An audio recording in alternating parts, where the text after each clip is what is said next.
Okay, we're going to talk about Shedim, and specifically we're going to start with Zugos because it has to do the night of Pesach. Yes, I start recording. The night of Pesach, it says, Chazal asked, Gemara Pesachim asked, how can Chazal make 4 cups of wine? 4 cups of wine is an even number of cups. And the Gemara in Pesachim, Daf Kuf says, if you do things in even numbers, it's very bad. It brings the Shedim. So therefore, Chazal asked the question, how can they possibly institute 4 cups of wine? So Chazal have several answers. One of the answers they give is that since it's a mitzvah, so therefore it's not going to bring the Shedim. There are other answers which Chazal give, but that's the main answers given to the Gemara Pesachim. So the question is, why when you do things in pairs, in couples, does it actually bring Shedim? What are these Shedim which we're talking about? So there are many different reasons which are given. But basically when HaKadosh Baruch Hu created the world, HaKadosh Baruch Hu created the world with the number 2. And the number 2 is the first letter in the Torah, Bereshis, right? When the Torah Bereshis starts with a base, because it represents there were 2 things now. There's Shamayim and there's Oretz. There's Hashem and creation. There's a duality. And whenever there's a duality, there's a potential for separation. When you do things in even numbers, Chazal say, it's something which potentially can bring separation between you and Hashem. And therefore, you're supposed to do things in odd numbers because then there's something which unites. Maral says 3 is considered to be 2 things, and the thing in the middle which unites them, like a line which unites 2 points. So therefore, you do things in 3s, it's good. So let me just get started, then I'll let you ask questions. Give me 5 minutes. So what happens? What are Chazal afraid of? That they're going to be Shedim. So there's a tremendous machlokas, a tremendous difference of opinion among Jewish thinkers. Are there Shedim or aren't there Shedim? Do they exist or don't they exist? And the Gemara seems to be full of stories of Shedim. So the question is, if the Gemara is full of stories of Shedim, why would we say that there are no Shedim? I'm just going to give you a couple of stories. It says that there was a, Gemara in Pesachim says there, a little bit later on, it says that there was a certain bush, which is next to the city, and there were no less than 60 demons who lived in that bush. So what difference does it make how many demons were in the bush? So the Gemara says to write an amulet. An amulet is something you write down, a Kabbalistic formula, which is supposed to guard against Shedim. So there's the whole story there, how they thought there were less than 60 Shedim, they wrote an amulet for 1 shade, and the Shedim were very happy, and then somebody else came and realized there were many more, and wrote an amulet for all 60 Shedim. So the question, it seems the Gemara says there are such things as Shedim.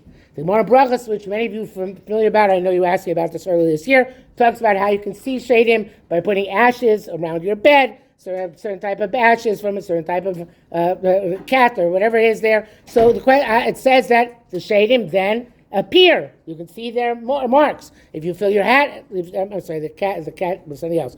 Because if you put this ashes in your eyes, you can see the Shedim. Those are the ashes from the cat.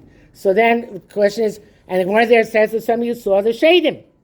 So in that case, it seems that there are Shedim. The Gemara talks about there was Rabbi Shimon was once going to Rome in order to try and get the non-Jews to annul a decree they made against the Jews. So a certain shade up who met up with him on the boat and said, I'll help you out. The demon said, I'm going to drive the princess, the emperor's daughter out of her mind. She's going to be insane, and you're going to come and tell me when I should leave, and then you're going to see you heal the princess, and then they're going to say, okay, it must be the Jews have special powers, we're going to be able to overcome, we're not going to be able to overcome them, we'll rescind the decree. The Torah itself speaks about the Chartumim in Mitzrayim, and it says the Chartum Mitzrayim made some sort of magic, and it seems that it had to do with Shedim. There's a language there, Latehem, and Chazal say that it means Meiser Shedim. The Chumash itself talks about Lo Yizbchu O LaSeirim.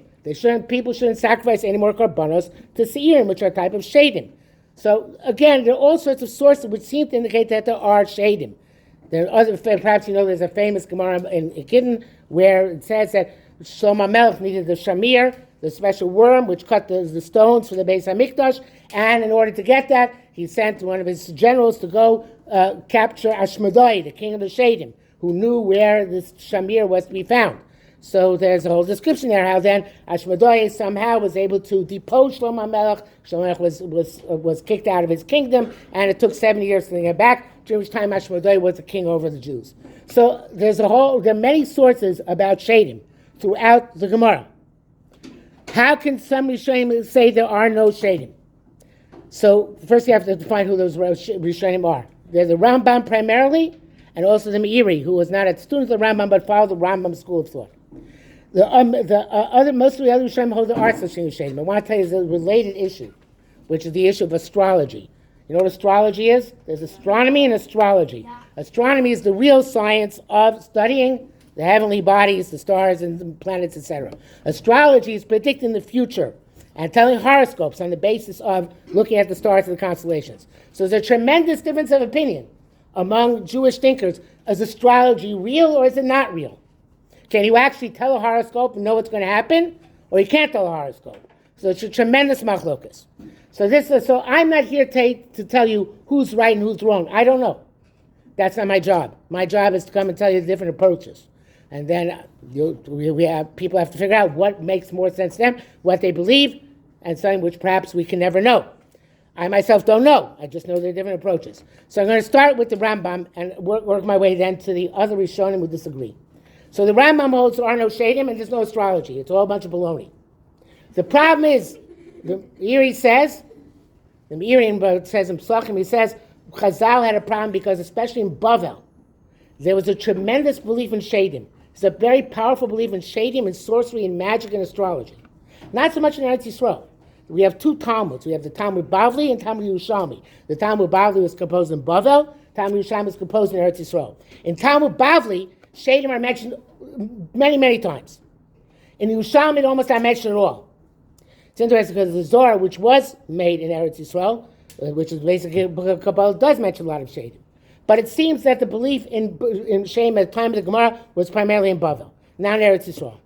So, but in Bavel, there was a tremendous amount of belief in superstition, in sorcery, and witchcraft. The Rambam says it's not real. The Meiri says in the Gemara Mesikim, he says, of course it's not real. But if Chazal would come to you and say it's not real, they would dismiss you. They would say, you're ridiculous. How can you say it's not real? We all believe in it. We might even claim to have seen it. People claim to have seen Shedim. By the way, it's a fascinating thing, which is some people say, and this is a fascinating theory which can be explored, some people say that there are no Shedim, but they're really extraterrestrials. Those are aliens who come to Earth. And the aliens are actually, and that's another issue in Judaism. Are there aliens? And it's a big machlokas. There's a medrash which says, Oru Meroz, Oru Yoshvel, on the pasuk in Shoftim. The pasuk in Shoftim, when the Shiur has Dvorah, where Dvorah curses Meroz, there's a medrash that says she's cursing a star and the inhabitants of that star. Because the pasuk says that all the stars, Mirashamayim, Nilchemu, Kochavim, came to fight against Sisera, was oppressing the Jews, and the inhabitants of the star, Meroz, they didn't come. So there's sources in Chazal which say that there is such a thing as aliens. So it could be that the Shedim are aliens, or it could be that aliens are Shedim. This is something which is discussed. So the point is that there may well be other entities which exist, or maybe people saw and maybe are real, but Shedim themselves, says the Rambam, they don't exist. But Chazal says the Meiri, they had to cater to the people because the people didn't cater to the people. They didn't tell the people, yeah, there are Shedim, be careful, don't do this, don't do the other thing. People just dismissed Chazal. It's a fascinating story about Rabbi Yitzchak Elchanan Spector, a similar idea. I wear tchelis, I have tzitzis which have blue strings. And the Rabbi Yitzchak Elchanan Spector was asked by the Raziner, who came up with a form of tchelis in the 19th century, said, why does you put tchelis? What does it hurt? Put on the blue strings. It's not going to hurt. It doesn't make your tzitzis possible if your strings are blue. So Yitzchak Elchanan said, you know what? I can't do it because if I do it, people are going to think I'm strange. And I'm the postek for most of Eastern Europe. It was the major postek of his time. Major rabbinical figure says, I can't run the risk that people are going to not take me seriously because I put on tchelis and people are going to make fun of it. So to the Meiri is saying, Chazal could not take the risk and say, there is no all this superstition you believe in. It's baloney. They can't say that. Why? Because people are not going to accept that. I'll take questions. Yes, what a question for? Real questions. Yeah, what does the Shedim look like? Okay, I'll get to that in a second. Yes? You said before about how there's it's bad to be even numbers. So does that mean if you have an even amount of kids, is it a bad thing? That's not up to you. Things which are up to you, which you yourself do deliberately, you should not do in pairs. Okay? Simply in pairs. Yes, in pairs, even numbers. Yeah. I don't get that because so many things are pairs. Like two people get married. Does that mean they're destined to like die? That's what it's supposed to have. That's what it says. Isha Isha. It says a man and woman. If there's zocha shchina shri b'neim, there's a third party there. There's Hashem.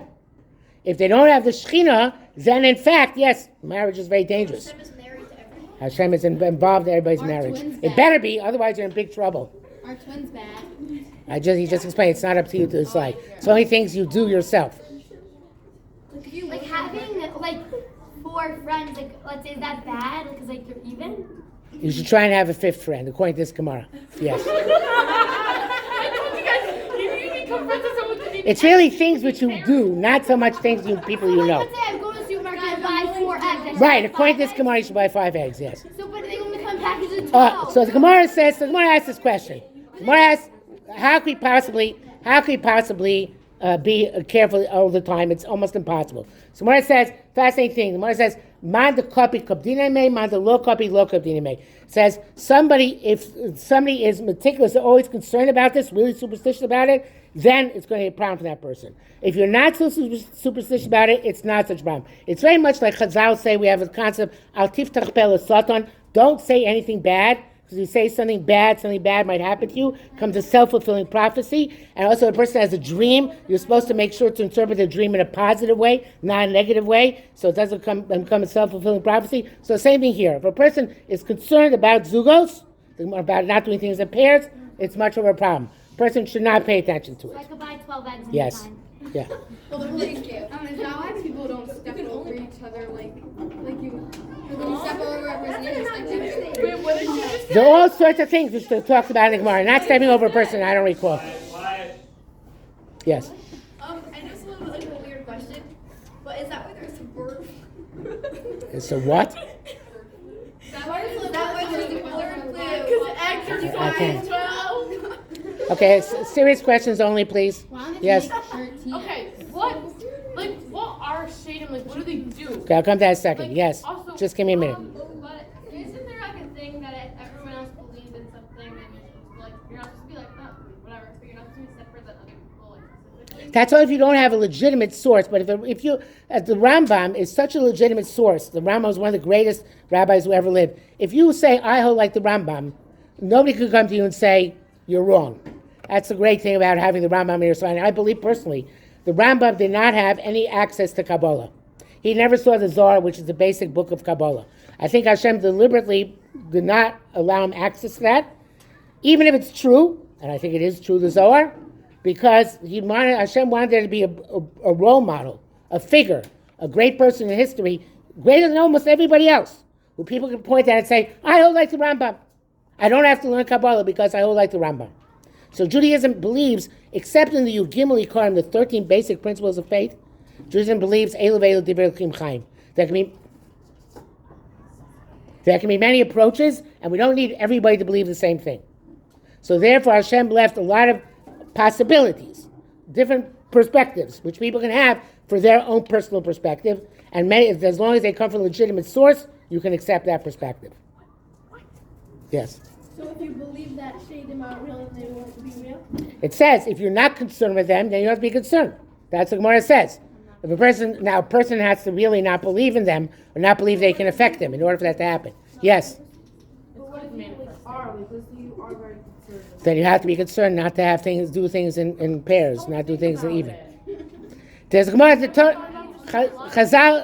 say, Chazal say when the Torah says, Tamim tiyem Hashem lokecha, you should be whole and complete in your belief in HaKadosh Baruch Hu. If a person is truly complete in their belief in Hashem, they don't have that problem. And the Gemara Chulin talks about there were certain men and women, sorcerers and witches who wanted to cast spells against Chazal, against certain rabbis. The Gemara talks about it, Chulin Dab Zayin. And the Gemara says that what they said, that you can try whatever you want, Ein o milvad oksiv. It says there's no other power besides Hashem. And the Gemara says that if a person really truly believes there's no other power besides Hashem in the world, no other power can control them, even if they're real. Even on the side that they're real powers, nobody else can have any effect over them if they have that belief. Yes? Isn't this symbolic of Avodah Zarah? So why do people believe in like? It's not about a Zara if you're not worshiping them. If you We believe, learned in Chumash that's like avodah zarah when we were learning about like. Oh, yeah, to Nabi- believe in magic. When we were learning about like magic, we were saying how like, magic is not necessarily avodah zarah. There's a specific prohibition to use magic, but it's not necessarily avodah zarah. Illegal? It's illegal to use It's a separate prohibition on magic, independent of avodah zarah. Like you're not allowed to perform magic. By the Rambam, a good point to raise. The Rambam also has magic is nonsense. He also has no magic. That anything that the Khartoumim did in Mitzrayim was just an illusion, an optical illusion, wasn't real. No, that's not what we learned. I'm telling you, the Rambam holds that way. Might not be how you learn. The Rambam holds that way. If you are, Girls, quiet, please. if you aren't supposed to believe in Shedim because then nothing's like then Shedim won't affect them, then why are we supposed to like why do like people learn about Shedim and everything? Because people are fascinated by things which are supernatural and appeal to their sense of superstition. People like to believe that there are things which are out there which are inexplicable. Gives them a sense of excitement of some sort. So yes, people like thinking about these things. But is it bad to think about it? But it is not a good thing to think about them. But again, like the Miri says, we couldn't prevent people from thinking about them, so therefore we discuss them. Okay, if you go to Muncie, you'll see on Muncie that perhaps I'm saying too. You'll see that there are certain places where there are only chimneys without houses. And the reason why there are chimneys without houses is because there is a belief that the Shedim live in chimneys. And that if you destroy the chimney, so then you're going to cause all sorts of bad... Yeah, so Muncie, your house would be... Muncie would go for less... In Muncie, your house would be worth less on the market. Because there's a belief that Shedim live in chimneys, and therefore you can't destroy the chimney. And therefore, if you remodel your house, you're either going to have to leave the chimney there, or you're going to have to leave the chimney without a house. There's also, as I'm sure you've heard, excuse me a second, I'm sure you've heard there's also a belief that if you close up a doorway, that's also bad for the Shedim. So therefore, sometimes the people close up a doorway, they leave some sort of window or ventilation there, so the Shedim can get in and out, so they have access to egress. Yes. Who had this idea that Shedim live in chimneys? I don't know where it comes from. I think maybe these things come obscure for him. Okay, I don't know where it comes from. So you asked me what Shedim look like. So the first of all, it's important to know that Shedim, Chazal say that in 6 things they are like people, and 6 things they're not like people. So according to the Gemara Chagiga says 3 things are like malachim, 3 things like human beings. They have, according to this Chazal, they have wings like malachim. They can fly from one end of the world to the other like malachim. They know what the future is going to bring like malachim. So that's more. Do they really know? No, but since they can fly up to Shemayim, they hear things. And 3 things that they're like human beings. They eat and drink like human beings, not necessarily the same things we do, as we'll see in a moment. They procreate, they have children like human beings, and they die like human beings. So the Gemara there says that they are like malachim in certain ways, and like human beings in other ways. So the Gemara, so their question is, which ways? So the Ramban on Chumash says that they don't have the same bodies we have.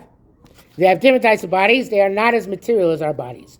But according to the nature of their bodies, they have those same bodily functions as human beings, since their bodies are made up of a lighter substance. The ancient Greeks believed that there were 4 substances, which are fire, wind, water, and Air, fire, water, earth. earth. Right. Yeah. So the Ramban says. I know that from Frozen. So the Ramban says that they only consist of the 2 higher elements, which are Aish and Avir. They don't consist of Mayim and Offer. They don't have the water and dirt aspect, whatever that means. So they meant they're obviously in some form which is more gaseous than the form we exist in, more ethereal, but they exist in that higher form, but they still have to, according to their makeup, they still have to eat and drink. So the Sforno says, it's amazing Sforno, and the Sforno says that what they like to eat and drink are the things which we then call tummy, because they like those moistures which come from things which are tummy, like dead bodies and dead and dead, not just dead human beings, dead animals also. Obviously, dead animals also metame. Other types of moisture which cause tumah, that's where they get the nourishment from. And the Sforno says, and others hold this way, and it's a very big difference of opinion among Jewish thinkers, that they are the neshamos of Rishoyim. The Rishoyim who died, who did not go directly to Gehenna. Girls, just a minute. In order to go, it's a big chus to go to Gehenna. It's not so easy to go to Gehenna. You have to be able. I'm not so sure that's funny. It's kind of sad for the people who are stuck in the middle. It says, yes, if somebody tells you to go to H, it's a big compliment. You say, why is that? Girls, listen. You might learn something. Listen. After a person, just a minute. Person dies, Chazal say the first place they go after they die, if they're not big tzaddikim, is the kafakela. Kafakela in English translates as catapult. And what that means is that after a person dies, they're catapulted from one end of the world to the other, meaning a person dies, they don't realize that they can't do all the things they did when they were alive. They don't yet feel remorse necessarily over the things they did wrong. They're still pursuing all those averos which they did during their lifetimes, and they still want to fulfill all the desires of their lifetimes. The problem is they can't do it because they don't have a body. So therefore, they go from place to place trying to enjoy themselves, do the things in this world. They can't do it. It takes a while, the Sfarim say, until the neshama actually is able to feel remorse, shame, and pain for what they did in his lives and realize how much they wasted and messed up. When they feel that shame, remorse, and pain, that's what Gehenna is. Because Gehenna is that sense of shame and pain and remorse that I messed up badly in this world. I need to be fixed because I did so many things wrong. But until that point, what the Sfarim say is that, according to those Sfarim, that the Shedim are not a separate species, which is one opinion, but the Rishoyim who lived in this world, so they go around, they take other forms. And they live in this life which is not that of a neshama and not that of a human being, some middle kind of existence until they actually are able to go to Gehenna. Yes? Is it true that Hitler was a shade? No. What? No one knows that for sure. No. I don't think it's true. I don't think it's true as a shade. I think it was a human being who made horrible choices, very evil. There's no reason. It doesn't resolve anything to say it was a shade. If it was a shade also has free will. It's important to understand. The Shedim, according to Gemara, very often help the Jews. They're mischief makers, but they're not necessarily definitely bad. So saying somebody's a shade doesn't make change what the person is. Just means, okay, they have a different type of capacity. But I don't believe Hitler had all those kind of spiritual capacities which are attributed to Shedim. Yes. So what do they do? Like let's say someone is like a shade. Like what do they do? Like they just sit around? Like what are they doing every day? So again, the assumption is that they have their own types of communities, which they do their own kind of things, which we don't know because we're not with them. The Ramban says the word. They kill people. The Ramban says that they can. They can. But what is That's what Gemara is saying in Pesachim. Gemara is saying that they can be dangerous. They are, according to Chazal, they're more likely to wreak havoc, to make mischief than human beings are. They have more of a demonic character to them. Yes. Question. Yeah. So are Shedim specifically bad towards the Jews? No. Oh, they're everyone? Yeah. where do they live? What do you do? Yes. What? The Ramos, this, yeah. Again, we're two different wavelengths here. We have the wavelength of the Rambam, which holds that they don't exist, and then there's the other Rishonim, such as the Ramban and the Sforno, who we quote, who hold that they do exist. So you have to, when I say that they exist in their own communities, they exist in the desert, according to the Ramban, that means that they're actually, according to the opinion, that they do exist. It's interesting, one other medrash I want to tell you about, which is, before you ask me more questions, which is, there's a medrash, the Gemara which says that the Adam Rishon, in 130 years after the Cain killed Hevel, before he had Shes, his next child, so he gave birth, and according to one source, also Chava gave birth to Shedim v'Lilin. Shedim and Lilin are male and female demons. Lilin is a term for a female demon. So the question is, of course, what does that mean? So according to some the Rishonim who say that there are real demons, it means that during that time they were not producing real human beings. They are producing somehow these demons. But according to the Rambam says explicitly that what this medrash is referring to bad people. In other words, they were giving birth to human beings, but these human beings were bad people. And sometimes when Chazal talk about Shedim and Lilin, they don't mean these metaphorical beings or these beings which are somewhat supernatural. They're referring to bad people. And bad people are called Shedim and Lilin. Yes? Okay, so I have two questions. One of them, if you're a Shedim thing, do you know that you're a Shedim? Yes, you do. And another one, so Shedim people have chicken feet? According to Gemara about Ashmadai, yes. Why? They have different types of feet. Why chicken? Again, it probably has to do with the shape of the bodies. You don't know what it is, but it's not necessarily the same shape as a human being. Okay, we have about 2 minutes left. Yes. How like big are they?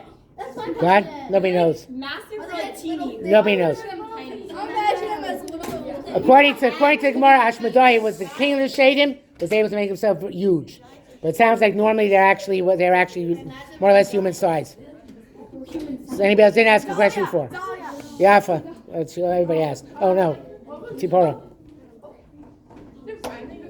Did you want? No?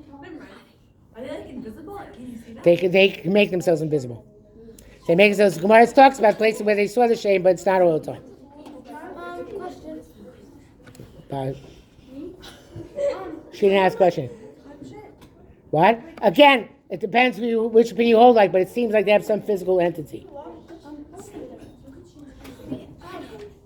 But if they're like humans that have sticks, you them sit in the bush. You can't, because only if they take on a human form. Otherwise, they're invisible. We don't know how. I don't know what they are like when they're invisible. They have the possibility of taking on some sort of form. It's interesting because obviously this sorts about shame, they have different opinion what exactly they are. So there's no one opinion what they are. Yes. Me? Honey, basically, you said that they all live in their own communities. But so then if I would just go into the desert and one time see a Shedim community, I would just be able to see a bunch of Shedim walking around. Good luck. No, but are they invisible? Again, they can make themselves visible. Me? Basically, first of all, what do you believe? I don't know either way. I've never seen a shade, so I'm skeptical. But do you hesitate about 12 eggs? Or No. no. No. Because that's what it says. Man lo copy, lo copy anime. Okay, girls, that's it.